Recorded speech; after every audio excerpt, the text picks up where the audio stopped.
memahami bahwa yang paling penting di dalam kita melakukan budidaya usaha tani itu kita inginnya adalah berkelanjutan. Gitu Bapak Ibu.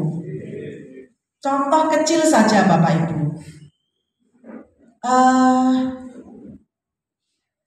Di dalam alokasi pupuk subsidi yang pupuk organik itu Pak Ansar, itu diperuntukkan tidak kepada semua kecamatan ternyata, karena yang pupuk organik itu hanya untuk kecamatan-kecamatan yang hasil penelitian dari Kementerian Pertanian itu C organiknya kurang dari 2%, betul ya Mbak? Itu. Dan ternyata hampir dari 28 kecamatan di Bojonegoro itu 26-nya itu dapat alokasi Pak. Yang 2 yang tidak dapat. Nah justru yang 2 itu yang bagus menurut saya. Berarti dari hasil penelitian itu kandungan C organiknya masih di atas 2% Pak. Masih kondisi aman. Artinya tanahnya masih subur. Itu kecamatan mana ya Pak yang tidak dapat? Hah? Ngarang. Sukosewu sama? Sukosewu sama Bojonegoro? Mana yang nggak dapat? Enggak. Mungkin jenengan sih nggak dapat, tapi alokasi kecamatannya ada. Ada Pak, hanya 2 kecamatan yang nggak dapat. Nah, jadi yang dipentingkan Bapak Ibu, misalkan suatu saat nanti, ini hasil diskusi saya dengan Pak Ansar, misalkan suatu saat nanti Biosaka itu tidak mendapatkan pengakuan dari pihak-pihak yang punya legitimasi misalkan seperti itu, atau punya kewenangan, kata Pak Ansar, tidak jadi soal. Tidak jadi soal. Apalah artinya sebuah nama. Apalah artinya sebuah nama. Itu yang pertama.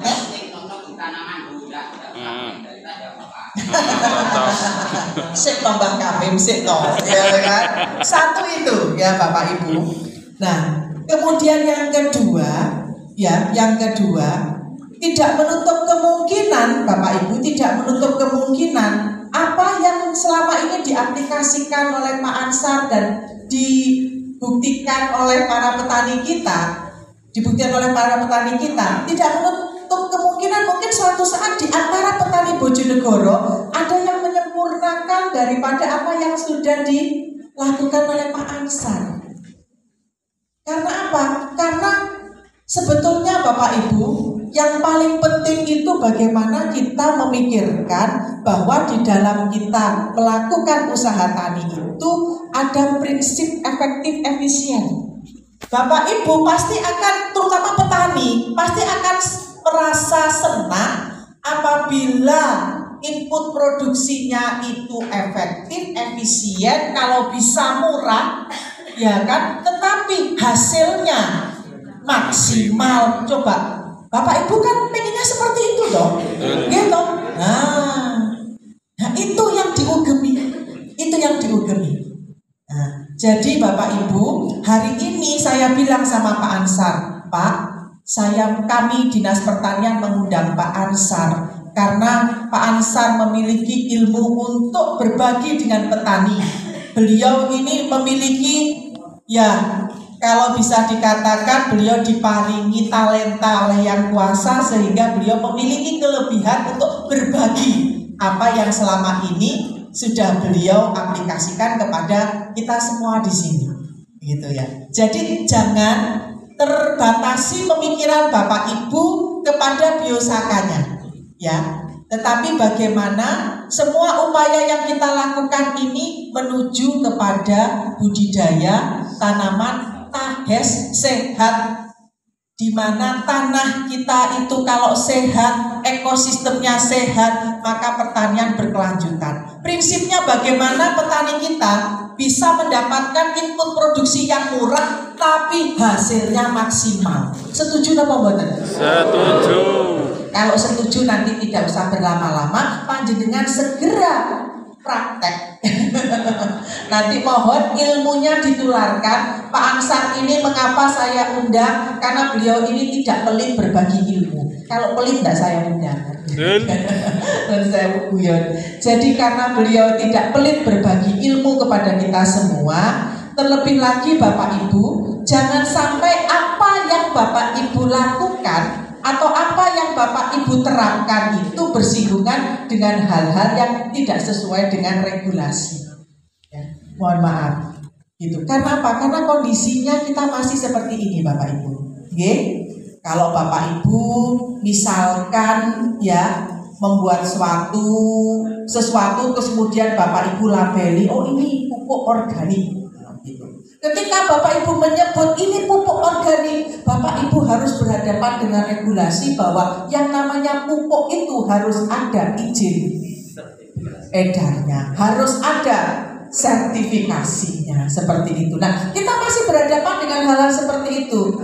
Sudah, kami di Dinas Pertanian tidak ingin juga ada persoalan di petani kita, maka prinsip yang harus kita gunakan adalah bagaimana kita di dalam melakukan budidaya usaha tani kita memanfaatkan sumber daya yang ada di sekitar kita, tidak membutuhkan teknologi sing neko-neko, ya kan? Tetapi hasilnya maksimal. Itu kembali lagi kepada keyakinan kita. Saya yakin ketika kita memberlakukan alam kita itu dengan bijaksana, pasti dia akan memberikan hasil yang maksimal juga. Yakin. Saya yakin. Walaupun saya belum pernah bertani, Pak. Saya tidak punya sawah soalnya. Tapi keyakinan itu saya yakin. Keyakinan itu saya yakin. Nah, saya tadi sedikit cerita kepada Pak Ansar. Salah satu petani itu ada yang upload di grup begitu, begini. Yang sebelah kiri ini tanaman padi saya yang sudah full organik, begitu. Sudah full organik, tidak pakai pupuk, tidak pakai pestisida. Yang sebelah kanan ini adalah tanaman padi saya yang masih menggunakan 50% pupuk, kalau nggak salah seperti itu. Nah, yang kiri, yang organik tadi itu saya buat untuk makan keluarga saya sendiri. Nah, yang ini tadi saya jual, saya batin. Pinter petani ya kan? Sing sehat di maem dhewe, sing kuwi mau didol termasuk yang saya makan. Yang saya beli. Nah, sudah dikemas kan nggak tahu saya, Pak, ya kan? Ini Pak Ansar ya. Nah, itu petani cerdas menurut saya. Nah, jadilah Bapak Ibu seperti itu. Saya lupa sih, saya mungkin Pak Nafi mungkin. Pak Sutaji. Pak Sutaji biasanya, Pak. Oh begitu ya? Yeah. Oh Biantonya ya? Pak Sutaji. Mana Pak? Betul guys, seperti itu. Yang sehat untuk dimakan sendiri. Saya juga dikasih yang sehat loh Pak. Kirimi Pak Taji, kirimi.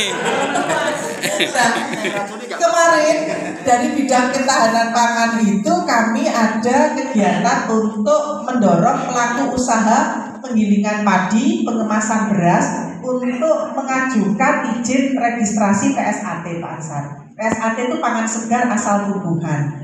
Tujuannya adalah bagaimana beras yang dikemas oleh para penggilingan padi itu memenuhi unsur-unsur yang aman untuk dikonsumsi. Artinya dari sisi higienitas, misalkan tempat pengemasannya yang harus higienis, tidak ada misalkan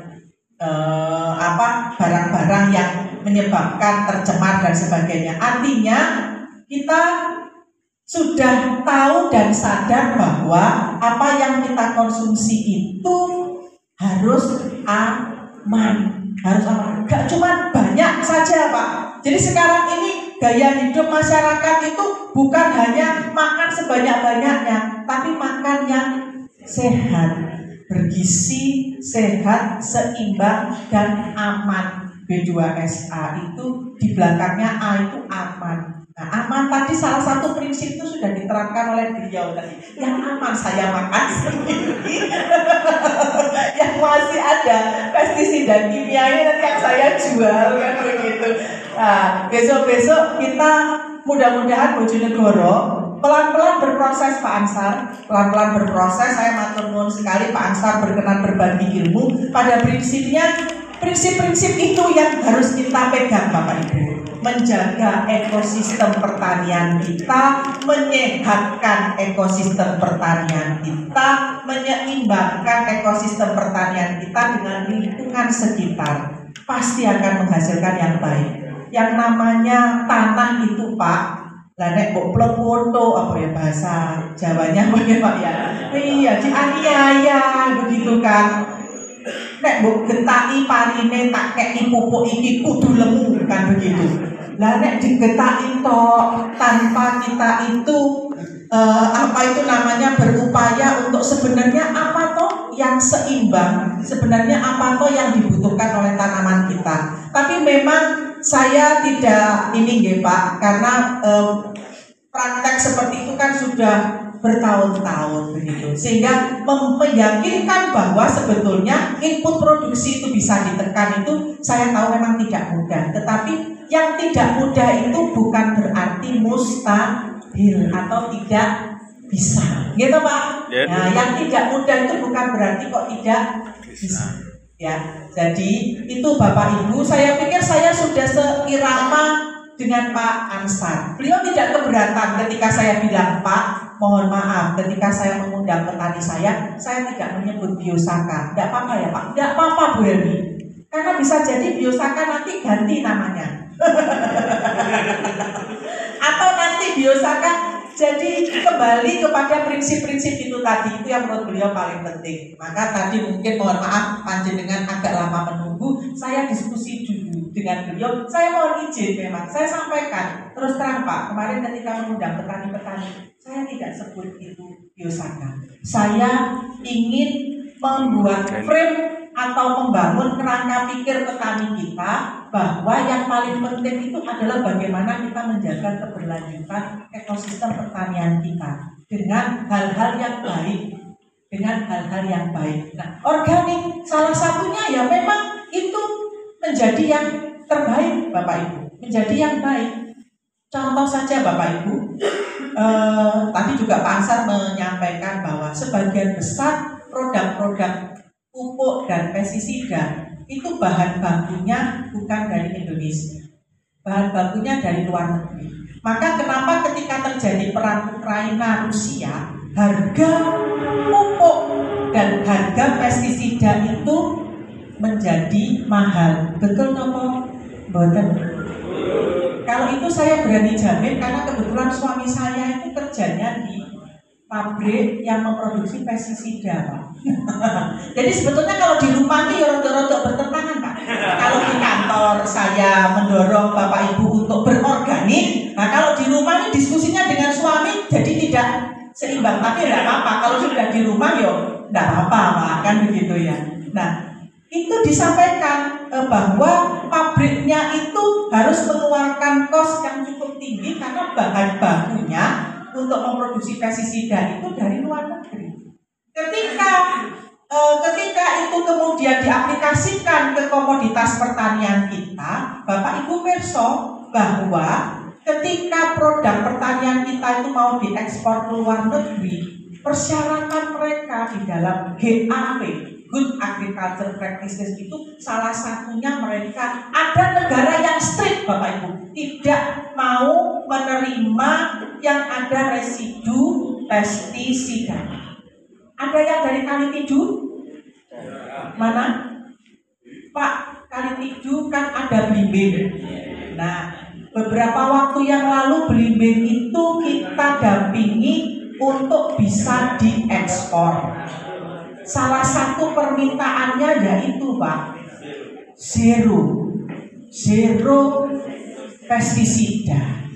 Sementara kita semprot. Ono wereng siji wae. Lagi nempel Pak wereng iki semprot. Tuman.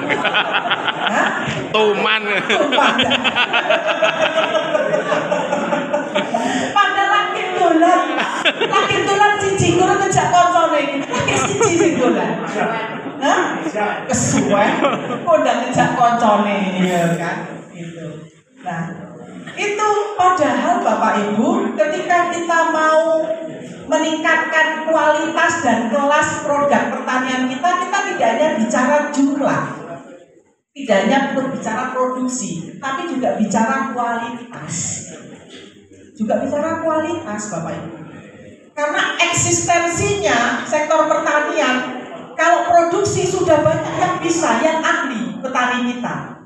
Nah, mulailah pelan-pelan kita berpikir untuk juga meningkatkan kualitas produk pertanian kita. Saya yakin Bapak Ibu pada titik ini sepakat semua. Sepakat ngomong banget? Sepakat. Pasti ya, kita tujuannya untuk itu Bapak Ibu. Saya yakin saya juga sepakat dengan Pak Ansar. Makanya saya tadi sudah izin sama Pak Ansar. Saya nanti akan menyampaikan ini Pak. Iya Bu, saya setuju. Tetap semangat Bapak Ibu. Yel-yelnya tadi itu mudah-mudahan menyemangati Bapak Ibu. Tanahnya sehat, ekosistemnya harmonis, alamnya harmonis, ekosistemnya seimbang. Ya sopo bola balik ya.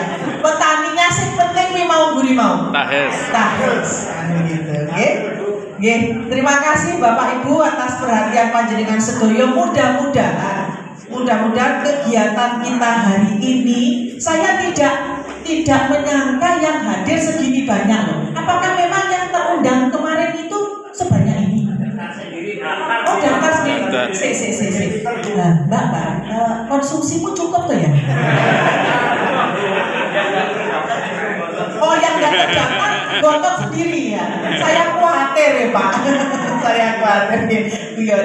Jadi Bapak Ibu, mudah-mudahan pertemuan kita hari ini membawa suatu keberkahan untuk petani di Bojonegoro. Panjenengan yang hadir ini yang nanti jadi pionirnya.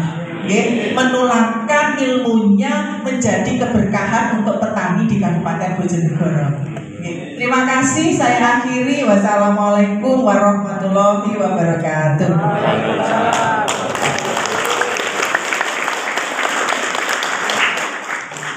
Terima kasih Bu Gratis. Acara selanjutnya yaitu bimbingan teknis organik asik langsung bersama narasumber kita Bapak Muhammad Ansar. Enggak, kita di pengarahan sebentar dari Pak Ansar Bu. Tapi sebelumnya sesuai dengan permintaan Bapak Ansar, kita akan melihat video sebentar ya. Kita dengarkan kita bersama-sama.